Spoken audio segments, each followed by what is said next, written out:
You can specify which categories to show or hide on the controls or functions palette.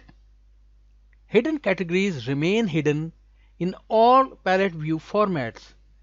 You can show or hide categories in all view formats. Let's go and see all the ways in which we can achieve this target.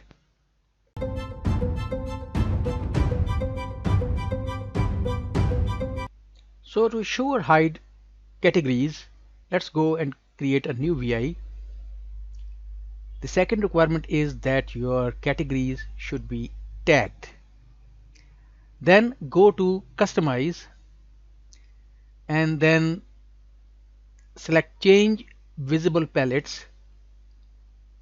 Change visible palette dialog box appears, and then you can maybe deselect all and then only enable the ones that you want to be available. Then click OK,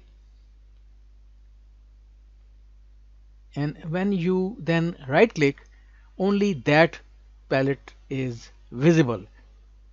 All the hidden palettes are still accessible, but they are beneath these two downward pointing arrows. So the second method is that once we have a paint palette and we go to the bottom of it, we would find